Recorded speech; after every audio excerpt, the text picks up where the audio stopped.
and welcome to my session on writing effective action sequences in fiction. And if you want to find me, then the best place to find me is on Twitter, which you can find me at English Lulu. I've got a website where I share quite a lot of writing resources and some of my writing activities, so you can find me there at literaturedaydreams.com. And so my name is Lou Enstone, and I'm an English teacher at a large secondary school in southeast London. And I came into teaching late. I worked in the city for 12 years before I became a teacher. But my undergraduate degree and my heart, as it were, as a teacher, is all in creative writing. So my kind of creative writing background has what's really inspired me to think carefully about writing and how we teach writing in school. So let me take you through the plan for the next kind of 15 minutes. My hope is that you will go ahead, grab a pen and a paper. I'm going to walk you through 3 activities that I use in the classroom, explain to you what I do, and hopefully you can use those yourself. And before we do that, I want to talk to you really briefly about kind of some of the background for me about why it's so important that we do teach students to write action and gesture and movement and drama really, really well. And then hopefully that will make sense of the activities that I'm going to talk to you about. So before I get into the background, I wanted to show you some of my go-to writing books that I've used all the way through kind of my career. And so this left-hand one, the Gotham Writers Workshop Writing Fiction book, is absolutely phenomenal and would be my number 1 recommendation for you. It's obviously is aimed at writers of all different types of fiction, but it does tend to focus on novel-length fiction. But it's just absolutely phenomenal in the way that it explores the process of writing and individual writing activities that you can do. Similar to that is Fiction Writers Workshop, which again is really fabulous and has loads of kind of deep and detailed exploration of different types of writing and how to do your writing, and then has activities as well for you. And then a favourite of mine for those of us that are teaching in secondary schools or even in primary school is Short Circuit, because it's focused on short writing, short pieces of writing, because of course if only we had time to teach children to write something that was novel length. And then I wanted to tell you about this great book by Jordan Rosenfield, which I've picked up in the last couple of years, which is called Make a Scene. And this is just, he unpicks the art of story writing and separates it into these amazing kind of increments and scenes. And so that's a book that I've been really enjoying. And again, if you're looking to invest some time and maybe a little bit of money in your department into looking at how you can develop your writing, then these books are really, really, really great to have. And then I've got some additional extra reading at the very end of this presentation for you as well. Okay, so this is kind of my soapbox moment, so bear with me and I'll get through it as quickly as I can. When we teach writing in school, we often pair it with really fabulous mentor texts, and we often teach writing as part of our reading unit, and that's absolutely right. Our pupils should learn to read as writers and write as readers. The challenge for them, and particularly the challenge as students go towards the GCSE, is that they are being expected to write a very specialised type of fiction. And it's not even short story writing, although that's what I'm referring it to. If we wanted to get into the kind of tangled web of what academics would refer to the fiction that our students write in the GCSE exam is flash fiction, and it has its own form, its own structure, its own language, and we have to be careful then not to apply novelistic techniques and novelistic expectations to a genre that it's wholly unsuited to. And so short story writing often focuses on a very definite moment in time. Simplicity rather than flourishes and embellishment are the key. The structure of the writing is very limited, and it kind of it flourishes as a genre through clarity and precision of writing. Now, the challenge for us as teachers is actually when you unpick the mark schemes for the GCSE, what the examiners want really is something that's written in the 19th century. And so we have to teach our pupils to be very clever in the balancing act of literary technique and voice and description and setting alongside this quite tight structure of writing. Now, if you do AQA, then obviously you have the description and narrative option. If, like me at my school, we do Edexcel, you get a choice only of 2 narrative options. And so it's really important that students understand how to write narrative really, really well.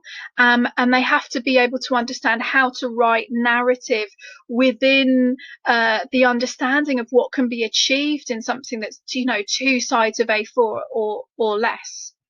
So for me then, action and writing action well is absolutely essential to this process. Every narrative requires that moment of action, the plot, the climax, the tension, the conflict.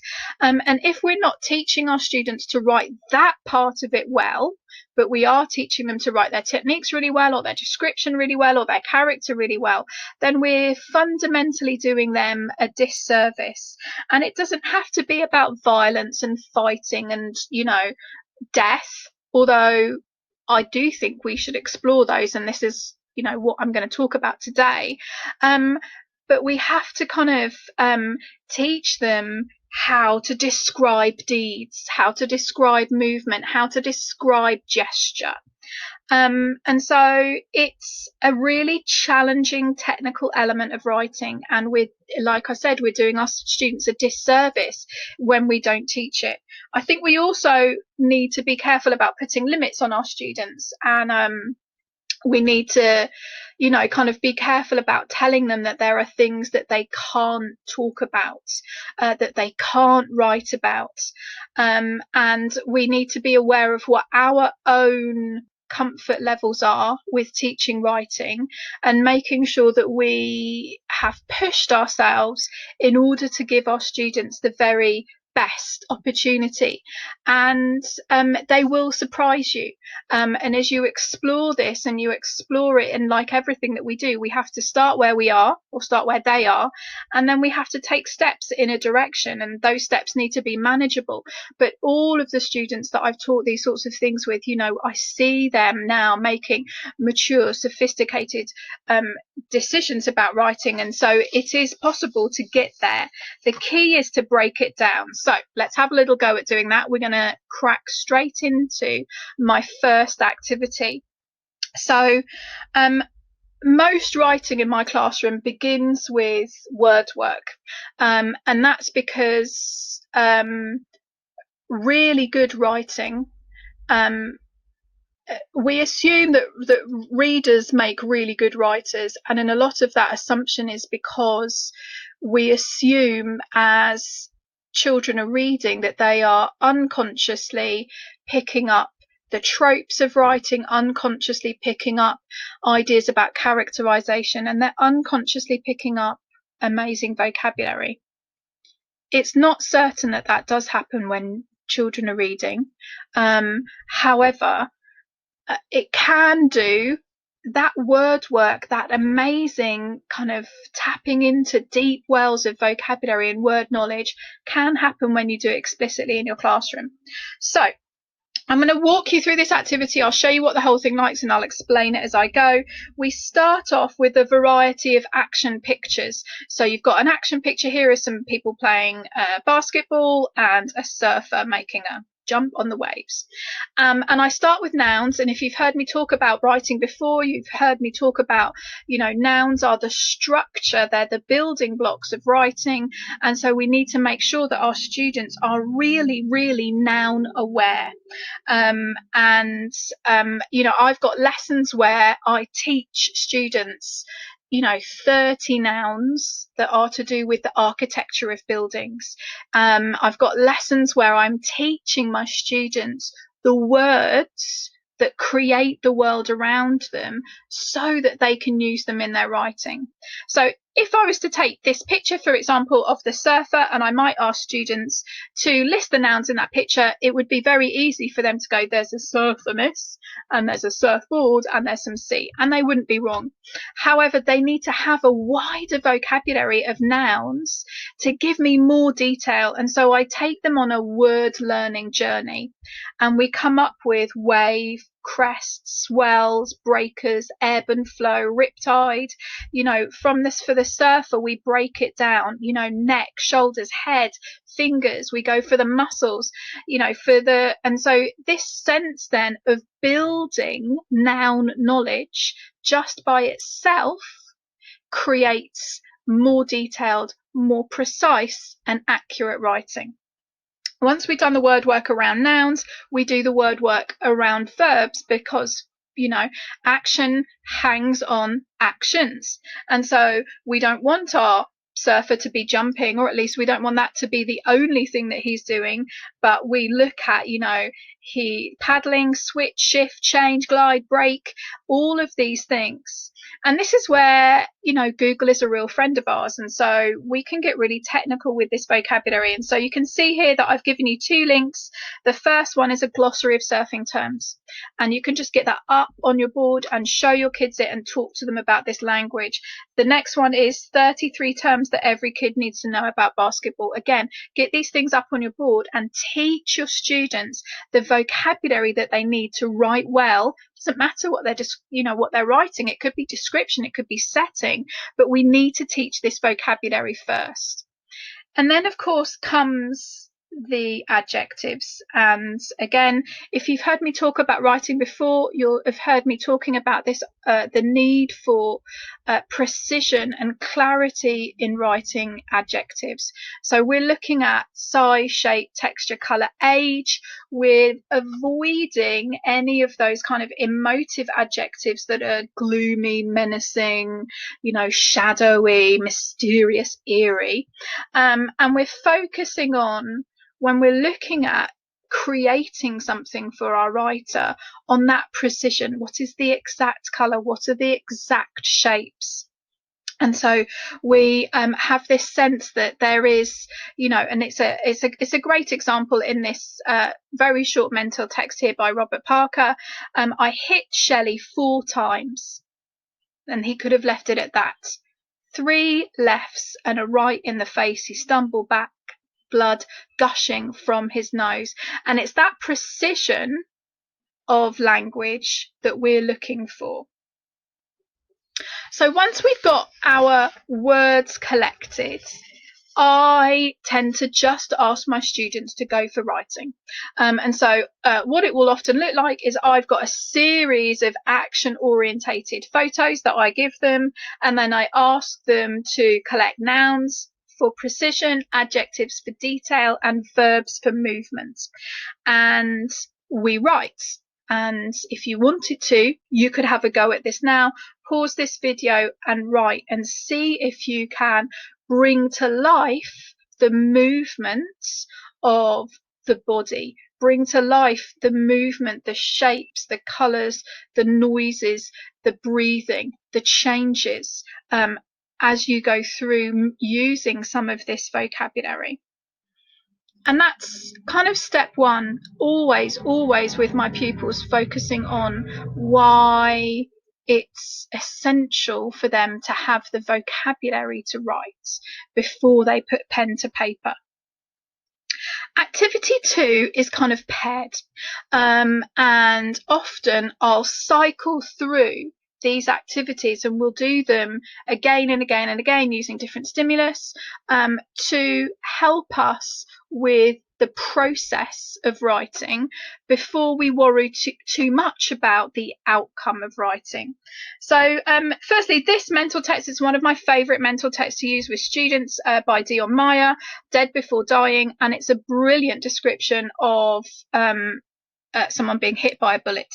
I'm not going to read all of the mental text to you, but I am going to read this one to you because I think that it's so good at describing exactly what I want this activity to be. So, the shot thundered across the beach, an echo of the waves. The lead bullet broke his bottom right incisor, tore through his palate just above his upper teeth, punched through the lower bone of his eye sockets, and broke through the skin just in front of his left ear. He staggered back, then dropped down into a sitting position. Pain shot through his head. The blood dripped warmly down his cheek. His left eye wouldn't focus, but he was alive. And so this activity is what Dion Meyer does really brilliant here, which is to break down almost moment by moment this action. And so you can see here that if we were to read that, is way longer than it would take for the bullet to pass through the person's body. And so the process of reading it is the process of building step by step, sentence by sentence, clause by clause, a complete image for the reader. And it requires then amazing accuracy and precision. And just here, whilst we've got this particular text in front of us, just two other things that I think it's worth really bearing in mind about writing action. It's really important not to be afraid of the word the and sentences that begin with the word the. I think particularly when we have such a focus on ensuring that our students are writing technically flamboyant sentences, technically, I guess, flamboyant. When we add complexity to sentences, we're adding clauses at the beginning, we're adding literary techniques, we often then shift the focus off the action, the movement, the gesture, and into the language itself. Now, that is absolutely appropriate for setting and mood and those sorts of things, but for moments of action, it isn't. And then added to that, I guess there's a trope in kind of writing to think that moments of drama, moments of high action require lots of short sentences, and we do have some short sentences in this in this mentor text, but a series of short sentences creates just that, something sequential, a series. You can see here that Meyer uses actually quite a long sentence with a variety of clauses because we're creating something that isn't necessarily sequential, although this is the general trajectory of the bullets, but those things happen instantaneously. And so a long sentence with multiple clauses will create something that happens more at one time. So this activity then is all about breaking action down into minute increments and writing those minute increments with lots and lots and lots of detail. So I like to give my students this picture of a can of Coke exploding. There are all sorts of other pictures that you can use as well to inspire this kind of something dramatic happening. And essentially what I ask them to do is break it down from the moment that the person pulls the ring pull to the explosion. What are the 5 phases? And we kind of block it almost as the explosion begins and as it gets bigger. And then I ask them to identify verbs for each of those phases, and then precise nouns and adjectives to use, and then we get on and we write this as a moment of high drama, but we break it down just like that bullet going through the cheek.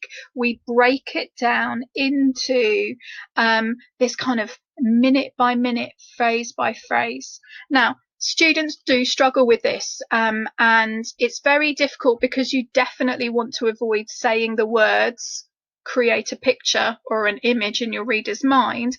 But essentially, one of the ways that you can help students work out what they're doing is to visualize it as if it was happening, and then to freeze the frame at each moment. And lower down the school, that's what we do. We ask them to create storyboard, and we start thinking about how we would then write up each moment on those storyboards. And this activity then again really focuses them on writing movement well, rather than focusing on the description of what is moving. Does that make sense? So we're focusing on the movement itself.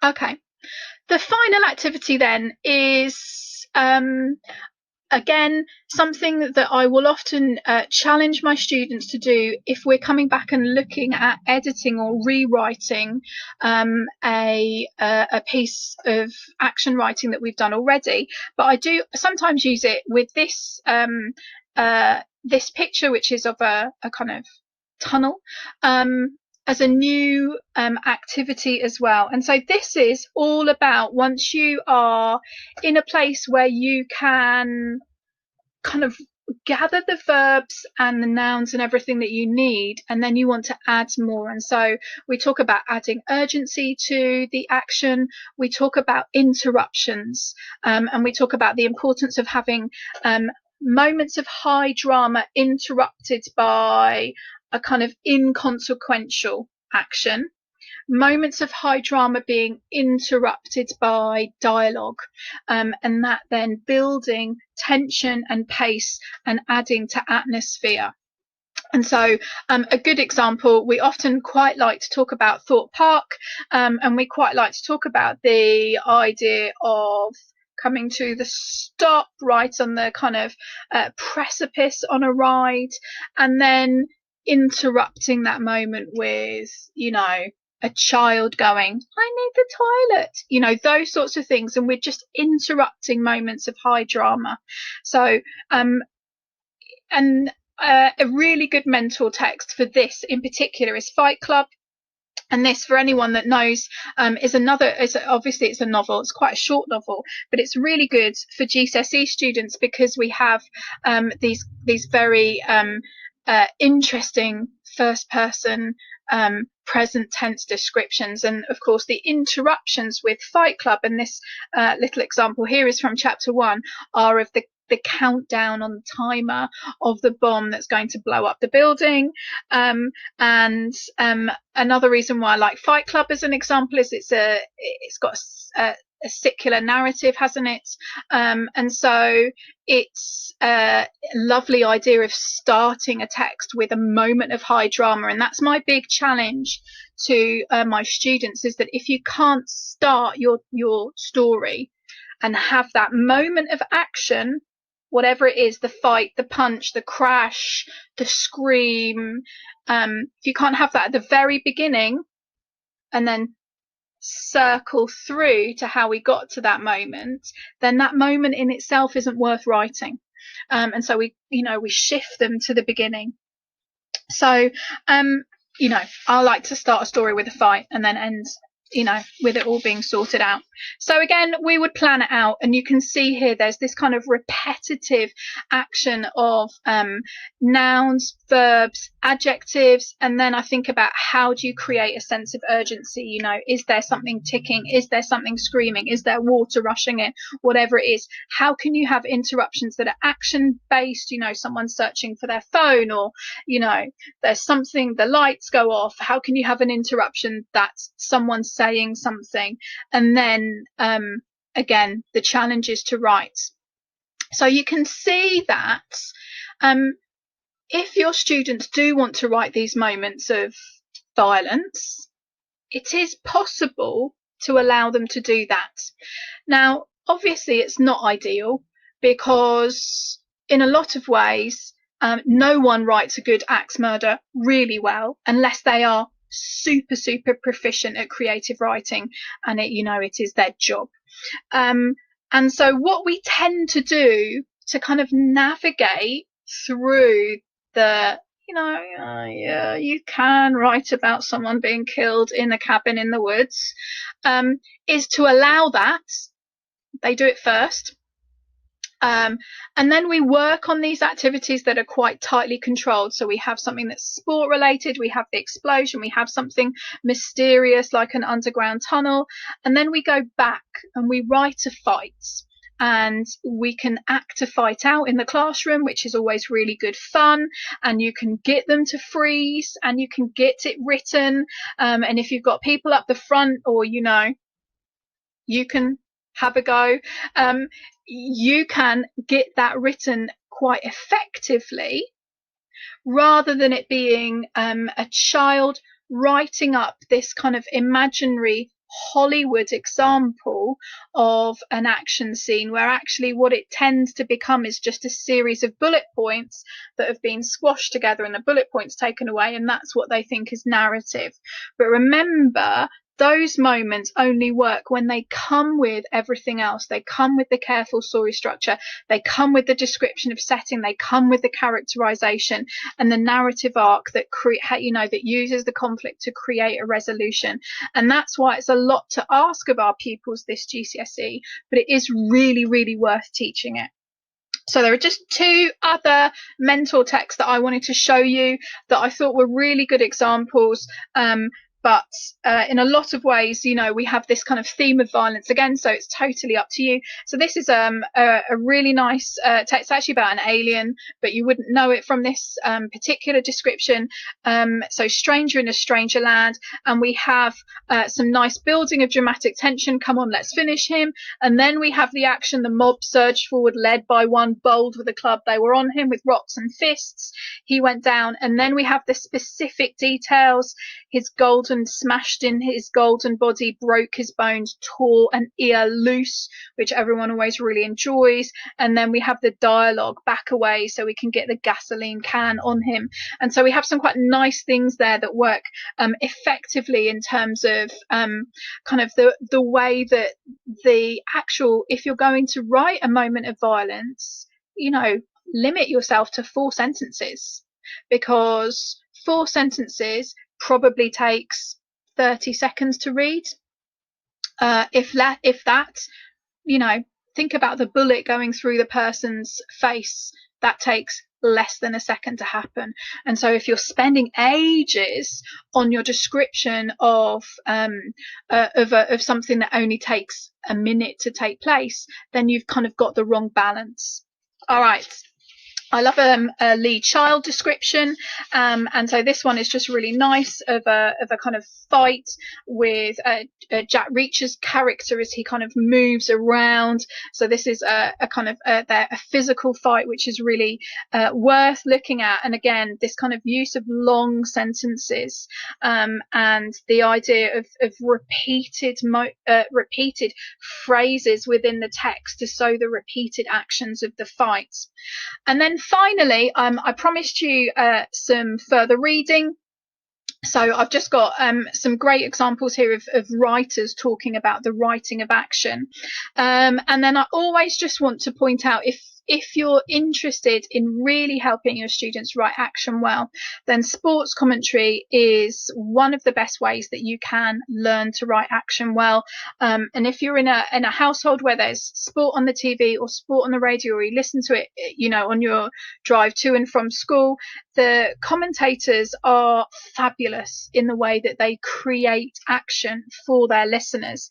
And so these 2 links here are to this amazing commentator on ice hockey, I think it is, or baseball in America, and apparently he's famous for creating the most bizarre and unusual descriptions and the way that he uses language. And so these are some of the words that people have picked out from his commentary about writing action. And so that's another amazing, if you've got some really sporty people, in your class, then writing commentary to sport and listening to sports commentary is a really fabulous way of leading them into effectively writing action. And that is all I've got for you. Thank you for listening and watching, and I really hope that you enjoy writing action with your students. And if you have any questions, just go ahead and find me on Twitter.